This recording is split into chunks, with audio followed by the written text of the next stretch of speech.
ముందుగా నమస్కారం. నిన్న ఏదైతే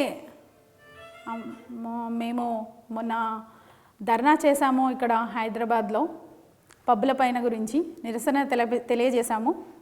దానికి సంబంధించి అంటే బయట కొంతమంది వేరే రకంగా మాట్లాడుకుంటారు.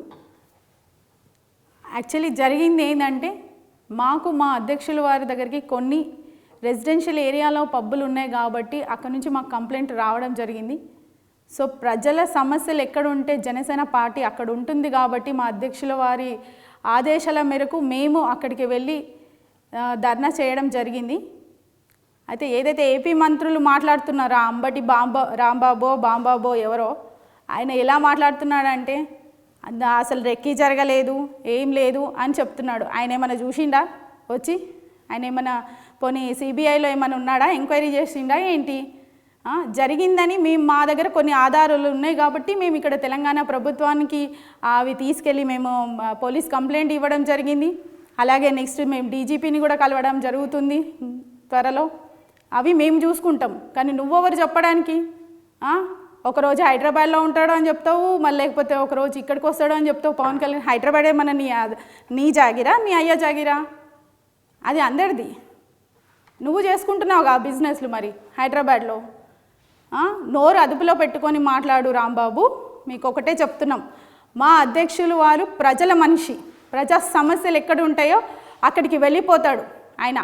అలాగే మా జనసేన కానీ మా జన సైనికులు కానీ మా వీర మహిళలు కానీ మేము ఎక్కడ సమస్యలు ఉంటే అక్కడ పోరాడతాం. రాబోయే రోజుల్లో మా జనసేన ఎలా ఉంటుందో ఇప్పటికే మీకు తెలిసింది. ఎందుకంటే వైజాగ్లో ఏదైతే ఆయనను ఎంత ఇబ్బంది పెట్టారో మీకు తెలుసు. అది అధ్యక్షుల వారు పెట్టిన సభ సక్సెస్ అవుతుంది అనే కుళ్ళుతోని మీరు ఆయన మీద ఎన్ని దాడులు ఎన్ని ప్రయత్నించినా అవన్నీ ఎటో పోయినాయి. అవి కాకుండా మళ్ళీ ఇంకా రెక్కిలు నిర్వహించారు, ఏదేదో చేశారు. అన్నీ మాకు కూడా అనుమానాలు ఉన్నాయి. మేము కూడా అవి మాట్లాడతాం, అన్నీ మేము చూసుకొని మాట్లాడతాం. ఎందుకంటే మేము అట్లాగే అనేసాం, మీలాగా అనం. ఒక మాట అనగానే అనేయాలని మా దగ్గర ఉండదు. మేము ఆధారాలతో మేము నిరూపిస్తాం. అది మీరు గుర్తుపెట్టుకొని ఇంకా మీదట ఎప్పుడైనా మా అధ్యక్షులు కళ్యాణ్ గారి దగ్గర ఆయన ముందు రావాలి అంటే, ఆయన పేరు ఎత్తాలంటే కూడా మీరు భయపడాల్సిందే. ఎందుకంటే జాగ్రత్తగా మాట్లాడండి. ఇక్కడ మా తెలంగాణ తరఫు నుంచి కూడా మేము ఒకటే చెప్తున్నాం, మా నాయకులు కానీ మేము కానీ మా వీర మహిళలు కానీ ఎప్పుడు మా అధ్యక్షులు పవన్ కళ్యాణ్ గారికి మేము అండగా నిలబడతాం. ముందుగా అందరికీ నమస్కారం. వైఎస్ఆర్ జగన్మోహన్ రెడ్డి గారి ప్రభుత్వం ఎలాగా ఉందంటే, ప్రజలందరూ వైఎస్ఆర్ జగన్మోహన్ రెడ్డి గారికే సపోర్ట్ చేయాలి. వేరే ఏ పార్టీలకి సపోర్ట్ చేస్తే ఆ ప్రజల్ని ఏ రకంగా అయితే ఇబ్బంది పెట్టగలుగుతారో, ప్రతిపక్ష నాయకులను ఏ రకంగా ఇబ్బంది పెట్టగలుగుతారో వైఎస్ఆర్ జగన్మోహన్ రెడ్డి గారిని చూసి ప్రతి ఒక్కరు నేర్చుకోవచ్చు. ఇది మేం చెప్పే మాట కాదు. పవన్ కళ్యాణ్ గారి పైన ఎలా దాడులు అవుతున్నాయో మనం అందరం చూస్తూనే ఉన్నాము. ఇక్కడ నాయకులు ఏదైతే వైఎస్ఆర్ జగన్మోహన్ రెడ్డి గారి నాయకులు ఎవరైతే ఉన్నారో వాళ్ళు ఏ రకంగా మినిస్టర్లు పదవుల కోసమో లేకపోతే నెక్స్ట్ వచ్చే ఎలక్షన్లో మాకేది జగన్మోహన్ రెడ్డి గారు మాకు ఏ స్థాయిని ఇస్తారో అనే భయం పట్టుకుని ఇష్టం వచ్చినట్లు మీడియా ముందుకు వచ్చేసి వాగుతూ ఉన్నారు. ఆడ మగ అనే తేడా లేకుండా ఎవరిని పడితే వాళ్ళని ఎలా పడితే అలా వాగుతూ ఉన్నారు. మొన్న సార్ నిన్న ఇప్పటం గ్రామంకి వెళ్ళారు. ఒకప్పుడు మాకు వాళ్ళు మీటింగ్లకి ల్యాండ్ ఇచ్చారని చెప్పేసి వాళ్ళ పైన కక్ష పెట్టుకుని వాళ్ళ ఇళ్ళని కూల్చేశారు. అంటే ఇది ఏ రకంగా మీరు చేస్తున్నారు? ప్రజలని భయపెడుతున్నారా? మా నాయకులు లేకపోతే మా జన సైనికులు ఎంతోమంది చదువుకున్న వాళ్ళు జన సైనికులు వాళ్ళ ఇష్టపూర్వకంగా ఈ పార్టీకి వచ్చి పనిచేస్తూ ఉన్నారు. అలాంటి మంది ఎంతోమందిని నేను ఆంధ్రప్రదేశ్లో ఉన్న వాళ్ళు జన సైనికులని చూశాను.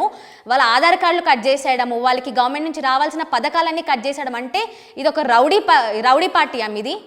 ప్రతి ఒక్కరు అంటే మీ పార్టీకి పనిచేస్తే మీరు ఏ రకంగా ఎట్లాంటివైనా ఇస్తారు. వేరే ఏదైనా పార్టీకి పనిచేస్తే మాత్రాన మీరు గవర్నమెంట్ నుంచి వచ్చే ఆధార్ కార్డులు కానీ పెన్షన్లు కానీ అవన్నీ కూడా కట్ చేస్తారు. ఇది మీ ప్రభుత్వం. ఇలాంటి ప్రభుత్వంలో ఉన్న నాయకులు వచ్చి మా పవన్ కళ్యాణ్ గురించి మాట్లాడతారు. ఇప్పటంలో ఒక మంచి రెస్పాన్స్ వచ్చింది. సార్ అక్కడ ఎక్కడైతే అన్యాయం జరిగిందో అక్కడికి వెళ్ళి నిలబడితే మీరు ఏది సార్ ఏది చేసినా సరే, పవన్ కళ్యాణ్ గారు ఏది చేసినా సరే దానికి అగెయిన్స్ట్గా ఒక మీటింగ్ పెట్టేసి సార్ ఏమైనా మాట్లాడితే దాన్ని ఎక్కడ ఏదైనా తప్పు మాట్లాడతారా, లేదంటే ఏదైనా నిజాయితీగా మాట్లాడినా కూడా దాన్ని ఎలా తప్పుగా ఎలా క్రియేట్ చేయాలనేది మీ నాయకులని చూసి నేర్చుకోవచ్చు. అండ్ మీ జగన్మోహన్ రెడ్డి గారు మీకు ఏ స్క్రిప్ట్ అయితే ఇస్తారో అది వచ్చి వాగుతూ ఉంటారు మీడియా ముందుకి. అంబటి గారు ఏమంటారు, షార్ట్ ఫిలిం లాగా మేము రక్కీని ఒక షార్ట్ ఫిలిం లాగా చేసామా? సరే మేమే షార్ట్ ఫిలిం తీసాం, మరి మీరు పాన్ ఇండియా మూవీ తీసారా? వైఎస్ఆర్ జగన్మోహన్ రెడ్డి గారు చనిపోయినప్పుడు ఒక first pan India movie, second pan India movie మీ కోడికత్తి ఒక పాన్ ఇండియా పెద్ద పాన్ ఇండియా మూవీ, అవి సింపతి ఓట్లు గెలుచుకోవడానికి మీరు చేసిన నాటకము. మూడో పాన్ ఇండియా మూవీ మీ బాబాయ్ గారు చనిపోయినప్పుడు మీ సొంత ఇంట్లో ఉన్న చెల్లెని అమ్మల్ని మీరు సరిగ్గా చూసుకోని నాయకుడు వచ్చి మా ప్రజలని లేకపోతే మా జన సైనికులను అంటారా? జన సైనికులు సైకో మనుషులా? ఒక్కసారి జన సైనికులను చూడండి, మా మీద ఎలాంటి కేసులు ఉండవు. మేము ఎక్కడ అన్యాయం చేసినట్టు కానీ అవినీతి చేసినట్టు కానీ మీరు ఎక్కడైనా చూపించగలుగుతారా? ఈరోజు నేను ఈ మీడియా ముఖంగా అడుగుతున్నాను, మీలో ఉన్న ఎంతమంది కేసులు ఉన్నాయి? మీ నాయకులు ఉన్నారు, ఎమ్మెల్యే ఎంపీలు ఉన్నారు, ప్రతి ఒక్కరిపైన కేసులు ఉన్నాయి. ఆల్మోస్ట్ మీలో 80% మందికి కేసులు ఉన్నాయి. జన సైనికులు కానీ జనసేన నాయకులకు కానీ ఒక్కసారైనా కేసు ఉన్నట్టు మీరు చూపించండి. అది మా జన సైనికులని ఇష్టం వచ్చినట్టు సైకోగాలు అన్నారనుకోండి, మీ జగన్మోహన్ రెడ్డి గారు చాక్లెట్ ఇస్తే మీరు వెళ్తారేమో. మేము అలా కాదు, మా స్వచ్ఛంగా పవన్ కళ్యాణ్ గారి కోసము అతను చేసే పనులు నచ్చుతూ జనసేనకి వాల్యూ ఉంటూ మేము ఇలా వచ్చి మా సొంతంగా పనిచేస్తున్నాం. సో నెక్స్ట్ టైం జన సైనికులని సైకోగాలు అనే ముందు మీరెంత సైకోగాలో చూసుకోండి. అండ్ షార్ట్ ఫిల్మ్ చేసేది మీరు, కోడికత్తితో సింపతి ఓట్లను గెలుచుకుని జగన్మోహన్ రెడ్డి గారు మీరు సీఎం కుర్చీలో కూర్చున్నారు. ఆ సీఎం కుర్చీని కాపాడాలనుకుని ఇలాంటి నాయకులని చిల్లర నాయకులని కుక్కల్లాగా మొరగడానికి మా పవన్ కళ్యాణ్ గారి పైన పంపించకండి. పంపిస్తే ఇక్కడ జనసేన వీర మహిళలు కానీ జనసేన నాయకులు కానీ ఎవ్వరూ ఊరుకునే పరిస్థితి లేదు. ఎవరైతే 2-3 వచ్చి పవన్ కళ్యాణ్ గారి ఇంటి ముందు ఏదైతే సెక్యూరిటీ గారిని ఇబ్బంది పెట్టారో, డ్యాన్స్ చేశారు, అక్కడ ఏదో తబలరస పబ్లో తాగేసి వచ్చి డ్యాన్స్ చేశారు అంటున్నారు కదా, మీరేమైనా పంపించారా డ్యాన్స్ చేయమని? ఒకవేళ వాళ్ళు నిజంగా డ్యాన్స్ చేయడానికి వస్తే సెక్యూరిటీ గార్డ్ మీదకి వచ్చి ఎందుకు దూషించాలి? దీనికి చెప్పండి అంబటి గారు మీరు ఆన్సర్ వచ్చి ఇప్పుడు మీడియా వాళ్ళకి. ప్రతిదానికి వచ్చేసి సింపతి ఓట్లు అంటారు, లేకపోతే సైకోకాలు అంటారు. జన సైనికులు మాట్లాడలేరానా? మీలాగా బూతులు రావనా? మా అందరికి కూడా బూతులు వచ్చండి. కాకపోతే పవన్ కళ్యాణ్ గారు ఎంతగా మనం దిగజారొద్దు. మనము ఎలా అయితే పొలిటికల్గా మనం వెళ్ళాలి, కొట్లాడాలి, జనాలకి మంచి చేయాలనే ఒక ఉద్దేశంతో మేము బయటకు వస్తున్నామండి. అలాగే మొన్న మేము జనసేన తెలంగాణ నాయకులు చెప్పినట్టు ఏదైతే ఇక్కడ తబలారస పబ్ గురించి మేము ఏదైతే నిరసన తెలిపామో అది మేము ఏదో రక్కీ గురించో లేకపోతే దేని గురించో కాదండి. ఇది వరకు కూడా మేము ఇలాంటి ఇష్యూస్ పైన పోరాడాము. మీరు చూసుకున్నట్టుంటే అన్మీషా పబ్బులో ఏదైతే ఆడపిల్ల గురించి అది ఏదైతే కేసు ఉందో దాని గురించి మేము పోరాడాము. లేదంటే ఇక్కడ తెలంగాణ గవర్నర్ని కలిసి ఇలాగా తాగి ఇలా చేస్తున్నారు, లేకపోతే మైనర్ పిల్లలు డ్రగ్స్ తీసుకుంటున్నారు, మైనర్ పిల్లల్ని పబ్బులకి పంపిస్తున్నారు, ఇలా వీటన్నిటిపైన కూడా ఒకసారి మీరు దృష్టి పెట్టండి అని చెప్పి మేము వాళ్ళకి కూడా నోటీస్ ఇవ్వడం జరిగింది, రిక్వెస్ట్ పెట్టడం జరిగింది. సో మేము ఈ ఉట్టి పవన్ కళ్యాణ్ పైన దాడి చేశారు కాబట్టి జన సైనికులు ఇలా వెళ్ళి చేశారనేది తప్పు. ఏ రెసిడెన్షియల్లో ఉన్న పబ్బులకు కూడా వాళ్ళు కనుక మా జన సైనికులకి తెలంగాణ ఉన్న నాయకులకి రిక్వెస్ట్ పెడితే మేము ఏ పబ్బుల పైన అన్నా మేము వాళ్ళని తరలించాలని చెప్పి ఫైట్ చేస్తాము. సో ఇప్పటికైనా వైఎస్ఆర్సీపీ నాయకులు మీ నోరు అదుపులో పెట్టుకోండి. లేదంటే మా ఏపీ నాయకులు ఆల్రెడీ మీకు చుక్కలు చూపిస్తున్నారు. ఇప్పుడు ఏపీ వాళ్ళతో పాటు మా తెలంగాణ నాయకులు కూడా మిమ్మల్ని కుర్చీ నుంచి దిగజార్చేలాగా మేము చేస్తాము. మీ పిచ్చి నాటకాలు ఇంకా సాగవని ఈ మీడియా ముఖంగా నేను కోరుకుంటున్నాను. ముందుగా మీడియా మిత్రులందరికీ నమస్కారం. గడిచిన కొద్ది రోజులుగా ఏదైతే పవన్ కళ్యాణ్ గారి మీద అనేక సంఘటనలు, పవన్ కళ్యాణ్ గారి మొదటగా చెప్పుకుంటూ వస్తే పవన్ కళ్యాణ్ గారు విశాఖ పర్యటన ఏదైతే జనవాణి అనేటువంటి ప్రజా సమస్యల మీద మేము తెలుసుకునే ప్రయత్నంలో భాగంగా జనసేన పార్టీ ఆధ్వర్యంలో పవన్ కళ్యాణ్ గారి నేతృత్వంలో జనవాణి అనే కార్యక్రమాన్ని జిల్లా ప్రధాన ప్లేస్లో ఏదైతే మేము ఒక కార్యక్రమాన్ని నిర్వహిస్తూ ప్రజలకి అత్యంత చేరువలో పవన్ కళ్యాణ్ గారు వారే స్వయంగా వారి టైంని కేటాయించి ప్రజా సమస్యల్ని తెలుసుకునే ప్రయత్నం, వాటికి ఏదో ఒక విధంగా ప్రజలకి ఆయన న్యాయం చేకూరుస్తూ ప్రజలకి ఏ విధంగా అండాదండగా నిలబడాలో ఆలోచించేటువంటి యొక్క భాగమే జనవాణి అనే కార్యక్రమం. ఆ కార్యక్రమం మేము మొదటగా 5 దఫాలుగా అనుకున్నాం. ఆఖరిగా ఉత్తరాంధ్రలో ఏదైతే మేము కార్యక్రమం చేయాలనుకున్నామో ఆ కార్యక్రమం కొన్ని సంఘటనల వల్ల వాయిదా పడడం జరిగింది. కానీ వాటిని పవన్ కళ్యాణ్ గారికి ఉన్న షెడ్యూల్స్ని బట్టి ప్లాన్ చేసుకుని ఒక వారం 15 రోజుల ముందే ఏవైతే ఫ్లైట్ టికెట్లు కానివ్వండి, అక్కడ మా కార్యక్రమానికి కావాల్సిన వెన్యూలు కానివ్వండి, అన్నీ కూడా మేము సిద్ధం చేసుకుని ఉత్తరాంధ్ర కేంద్రంగా ఉత్తరాంధ్రలో ఉన్నటువంటి అన్ని జిల్లాల్లో ఎవరైతే ప్రజలు వారి సమస్యల్ని చెప్పుకోవాలనుకున్నారో వారి సమస్యని మీరు తెలియపరచుకోవచ్చు అని అక్కడ మాకు ఉన్నటువంటి మా యొక్క నాయకులు అందరూ కూడా పవన్ కళ్యాణ్ గారి అందుబాటుని తెలియపరుస్తూ ప్రజల్లోకి ఆ కార్యక్రమాన్ని తీసుకెళ్తున్నటువంటి తరుణంలో పవన్ కళ్యాణ్ గారు ఎప్పుడైతే విశాఖపట్నానికి విచ్చేస్తున్నారు అని తెలిసిందో వెంటనే వైఎస్ఆర్సీపీ గ్రామసింహాలు ఏవైతే ఉన్నాయో ప్రతి ఒక్క గ్రామసింహం కూడా మీడియా ముందుకొచ్చి అసభ్యకరమైన వ్యాఖ్యలు, నువ్వు ఏ విధంగా వైజాగ్లో అడుగు పెడతావో మేము చూస్తాం అని స్వయంగా వైఎస్ఆర్సీపీ నేతలు బెదిరించినటువంటి వీడియోస్ మనం పుష్కలంగా అన్ని యొక్క సోషల్ మాధ్యమాల్లో, టీవీ మాధ్యమాల్లో చూసాం, విన్నాం, ప్రజలందరూ కూడా చూశారు. నిన్ను అడుగు పెట్టనీయం, నిన్ను చీరేస్తాం, చంపేస్తాం అని చెప్పి బెదిరించినటువంటి వైసీపీ గూండాలు ఖచ్చితంగా బెదిరించారు. అదే రోజు మాకు ధీటుగా వైఎస్ఆర్ గర్జన అని చెప్పి ఒక కార్యక్రమం పెట్టారు. ఆ గర్జన ఖచ్చితంగా అది గర్జనే, కాకపోతే సింహ గర్జన అనుకున్నది పిల్లి గర్జన అయింది. వారి వల్ల కాలేదు.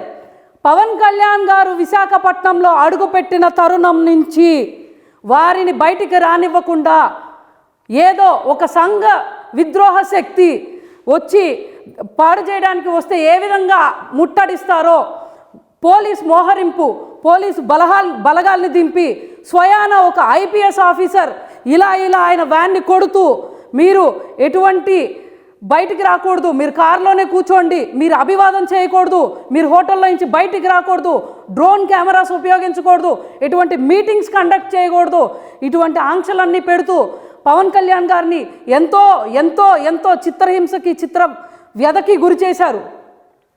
ఆ సంఘటన అంతా జరిగిన తర్వాత మేము ఎంతోమంది మా యొక్క నాయకుల్ని, శ్రేణుల్ని, వీర మహిళల్ని, జన సైనికుల్ని అక్కడ అత్యంత ప్రజాస్వామ్యబద్ధంగా వెళ్లకుండా అత్యంత హింస పెట్టి, కేసులు పెట్టి, జైల్లో పెట్టి, అటెంప్టివ్ మర్డర్లు పెట్టి రకరకాల వేధింపులకి గురి చేశారు.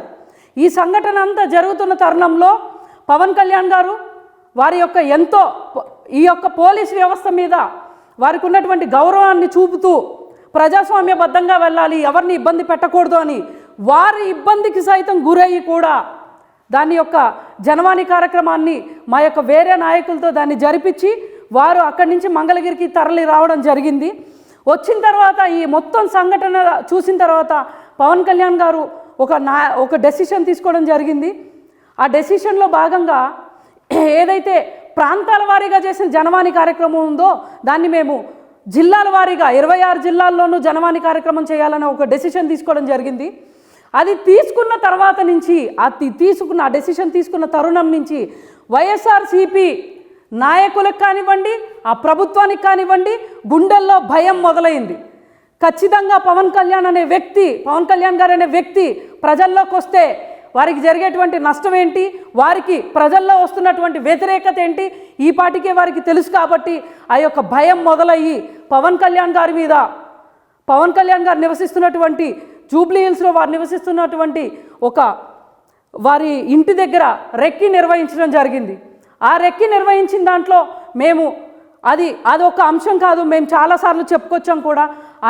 కొద్ది రోజులుగా ఆ సంఘటన దగ్గర నుంచి పవన్ కళ్యాణ్ గారి మీద వ్యక్తిగత దూషణలు మానేసి వ్యక్తిగతంగా వారిని దూషించడం ఆపేశారు. ఎందుకంటే ఇంకా వాళ్ళకి అర్థమైపోయింది వ్యక్తిగతంగా మనం దూషించినా వీరు తగ్గేటట్టుగా లేరు, అందుకని వ్యక్తిగత దాడులకి పాల్పడాలని ఆల్రెడీ నేర చరిత్ర ఉన్నటువంటి వైఎస్ఆర్ ప్రభుత్వం ఏదైతే ఉందో, వైఎస్ఆర్సీపీ కాంగ్రెస్ ఏదైతే ఉందో, పవన్ కళ్యాణ్ గారి మీద ఖచ్చితంగా కుట్రపూరితంగా ఈ యొక్క రెక్కి నిర్వహించారు. మాకు 100% వారి ప్రభుత్వం మీద, వారి నాయకుల మీద, వారి యొక్క అధిష్టానం మీద మాకు అనుమానాలు ఉన్నాయి.